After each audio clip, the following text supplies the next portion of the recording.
Hello दोस्तों, स्वागत है हमारे और आपके यूट्यूब चैनल राहुल बायो में। और आज हम पढ़ने वाले हैं नियंत्रण एवं समन्वय का नेक्स्ट पार्ट। इसके पहले वाले पार्ट में हमने जो है अधिवृक्क ग्रंथि तक हम जो है देख चुके थे। ठीक है, अब हम देखने वाले हैं अग्नाशय ग्रंथि के बारे में, यानी कि अग्नाशय ग्रंथि ये कहाँ पे पाया जाता है, इससे क्या निकलता है कि ना, और वो हमारे शरीर में कौन सा क्रिया करता है। ठीक है, तो आपको बताया गया था कुछ समस्याओं के कारण से हम आपको नोट्स नहीं दे पा रहे हैं, लेकिन अगर वो समस्या का हल हो जाता है तो आपको तुरंत ही ये नोट्स जो है आपको दे दिया जाएगा। ठीक है, फिर भी आप फिलहाल के लिए अभी क्या कर सकते हैं कि जब हम स्क्रीन से हटते हैं तो आप स्क्रीनशॉट मार लीजिए और उसको अपने कॉपी में नोट कर लीजिए। आपके लिए वो अभी सही रहेगा। ठीक है, तो चलिए बिना टाइम वेस्ट किए हुए टॉपिक को स्टार्ट करते हैं।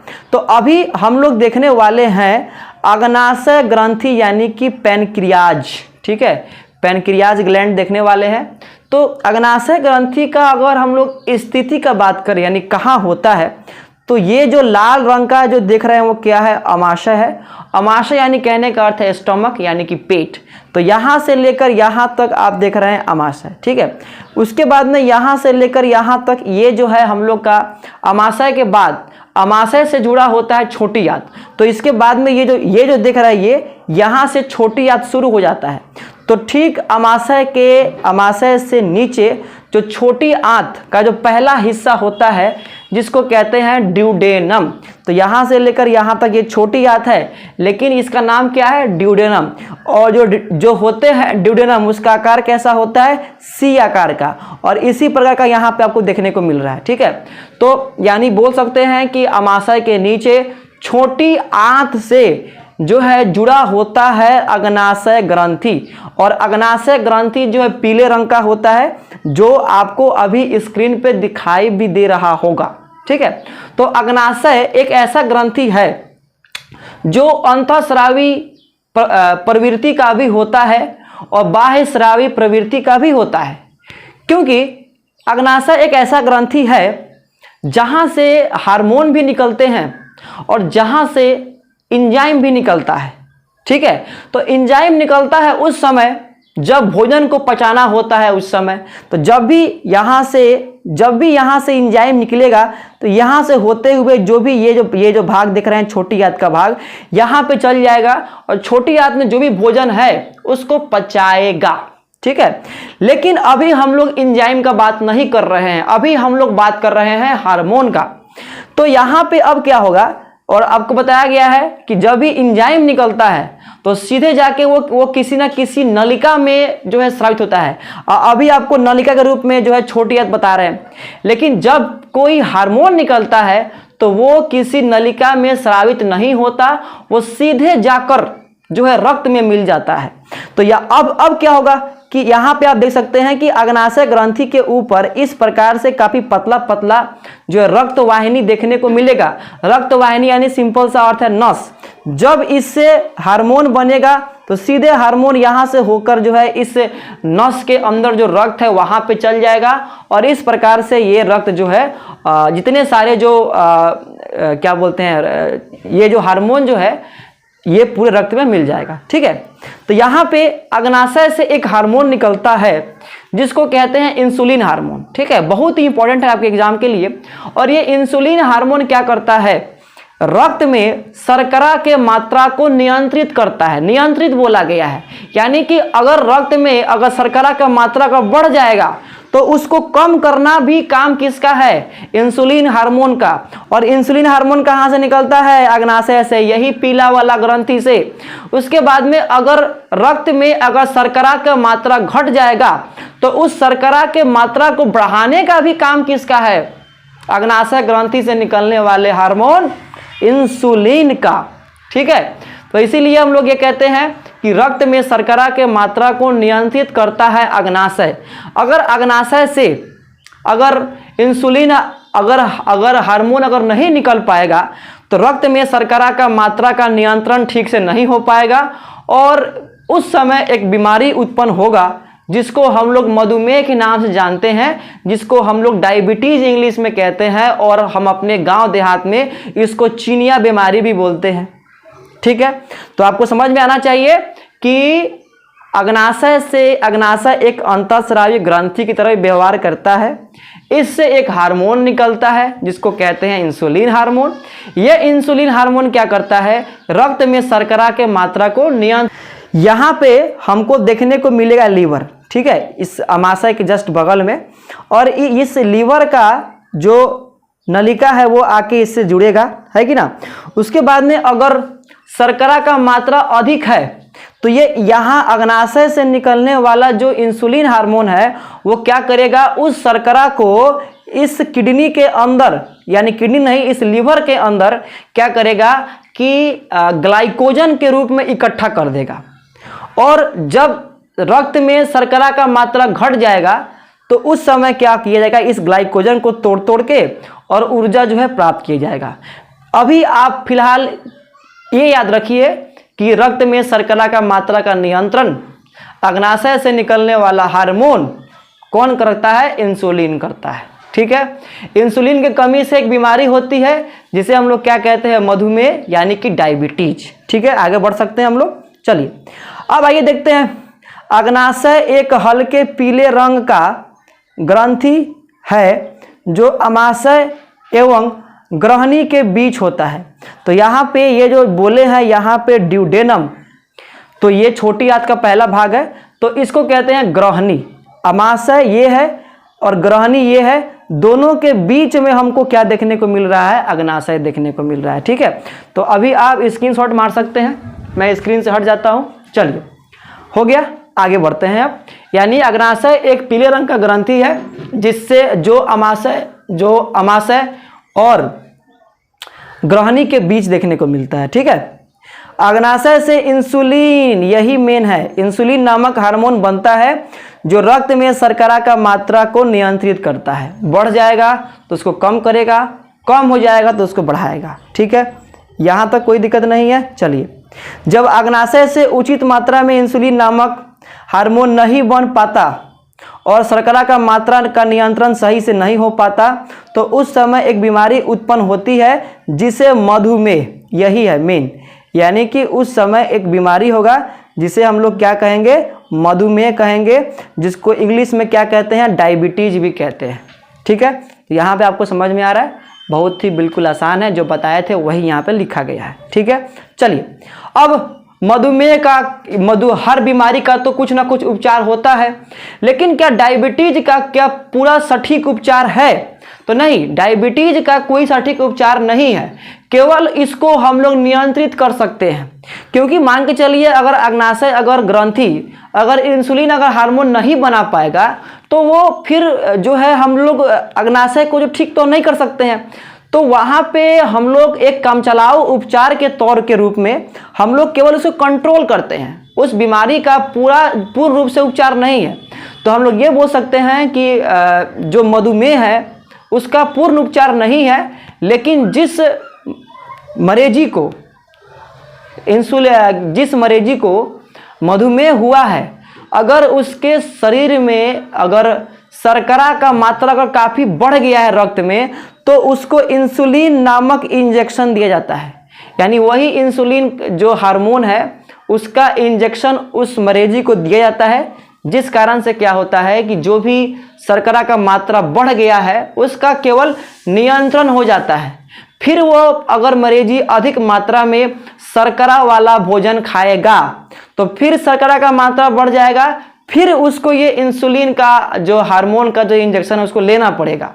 क्योंकि क्या हो गया है, क्योंकि फिर से जो है मात्रा बढ़ गया है शर्करा का, और अग्नाशय जो है इंसुलिन हार्मोन को नहीं बना पा रहा है, ठीक है। तो वही दिया गया है कि मधुमेह यहाँ पे गलती हो गया है, यहाँ पे होगा मधुमेह एक ऐसी बीमारी है जिसका आज तक उपचार नहीं मिला है, पूरा सटीक उपचार। मधुमेह नामक बीमारी को नियंत्रित करने के लिए इंसुलिन का सुई लगाया जाता है, सुई यानी इंजेक्शन, ठीक है, जिस कारण से कुछ समय के लिए वो नियंत्रित होगा। फिर से अगर अधिक मात्रा में खाया जाएगा, क्या खाया जाएगा, शर्करा वाला भोजन, तो फिर से जो है जो मात्रा है शरीर के अंदर शर्करा का वो बढ़ जाएगा और इस कारण से फिर दिक्कत होने लगेगा, तो डॉक्टर फिर जो है उसको इंसुलिन नामक इंजेक्शन देगा। तो ऐसे मरीजी को डॉक्टर सलाह देते हैं कि कम से कम, ऐसा व्यक्ति जिसको मधुमेह हुआ है उसको डॉक्टर सलाह देते हैं कि कम से कम मात्रा में शर्करा वाला भोजन को खाना चाहिए, लेकिन खाना तो पड़ेगा, ठीक है, क्योंकि शर्करा वाला भोजन से ही तो हमें मिलता है ऊर्जा। चलिए आइए आगे देखते हैं। अब है वृष्ण। तो वृष्ण भी एक ग्रंथि है जो वृष्ण कोश में पाया जाता है, और वृष्ण एक ऐसा ग्रंथि है जो नर में देखने को मिलेगा। इसके पहले वाला सब ग्रंथि दोनों में था, नर में भी था मादा में भी था।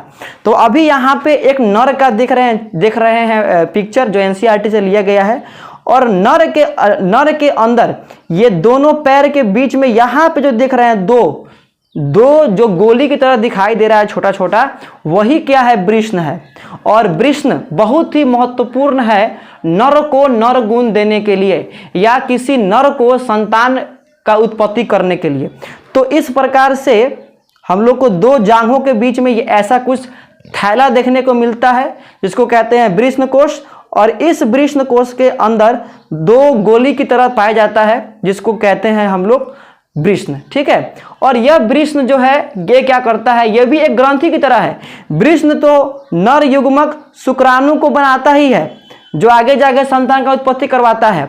साथ ही साथ वृष्ण से एक हार्मोन बनता है जिसको टेस्टोस्टेरोन या जो है इसको एंड्रोजन भी बोलते हैं। टेस्टोस्टेरोन और इसको हम लोग एंड्रोजन भी बोलते हैं।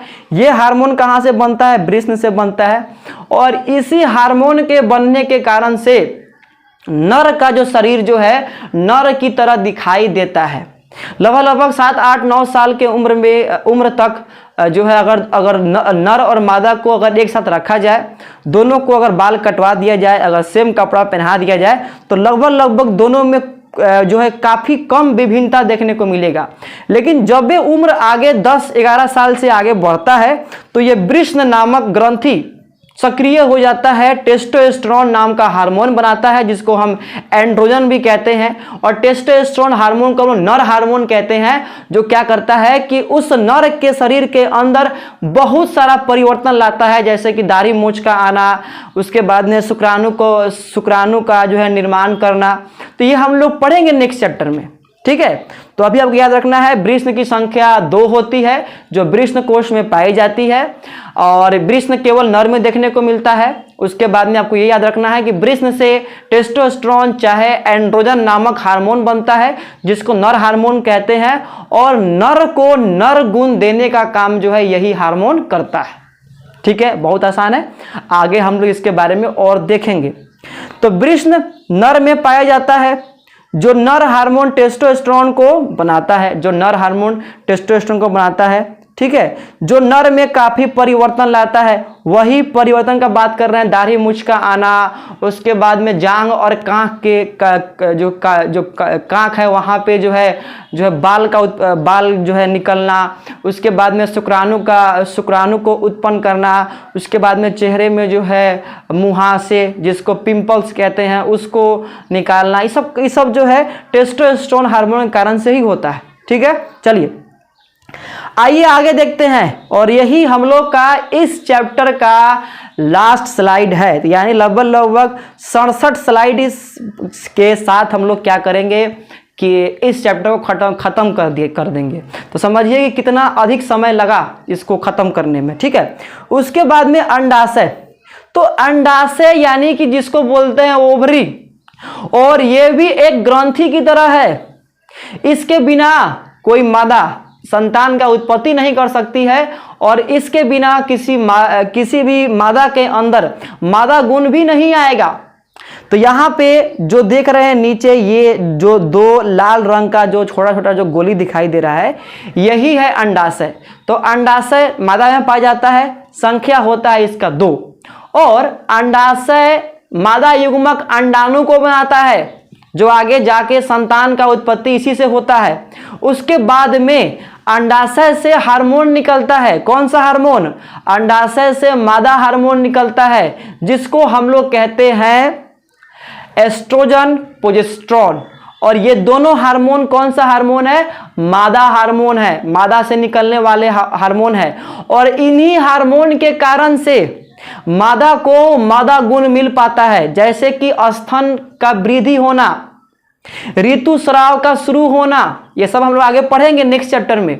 लेकिन अभी आप लोग समझिए कि मादा को जो मादा गुण मिल पा रहा है, इसके पीछे कारण किसका है? अंडाशय का कारण है। और अंडाशय एक ग्रंथि की तरह काम करता है, एक हार्मोन बनाता है जिसको कहते हैं एस्ट्रोजन, प्रोजेस्टेरोन।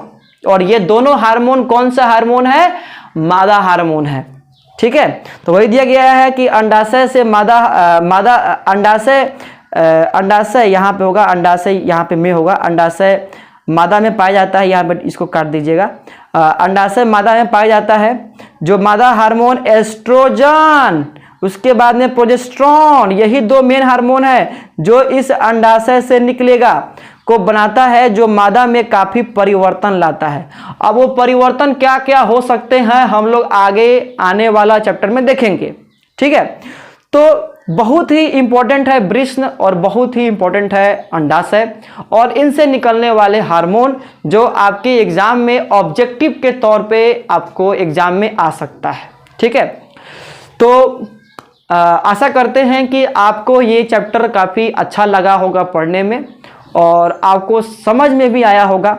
लेकिन इसके बावजूद भी अगर कोई परेशानी है तो आप कमेंट कर सकते हैं। हम आपके कमेंट को जो है आपको जो भी परेशानी आ रहा है उस परेशानी को ठीक करने का काफ़ी पूर्ण रूप से प्रयास करेंगे।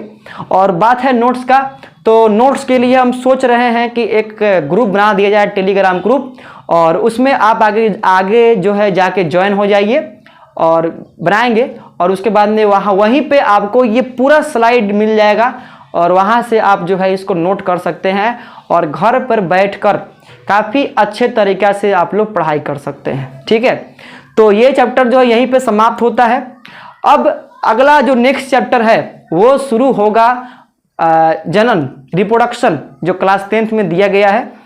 तो अगर ये वीडियो आपको अच्छा लगा हो तो वीडियो को लाइक करें, कमेंट करें, शेयर करें। साथ ही साथ हमारे चैनल राहुल बायो को जरूर सब्सक्राइब करें ताकि इसी प्रकार से आपको नॉलेजेबल वीडियो टाइम पर मिलता रहे।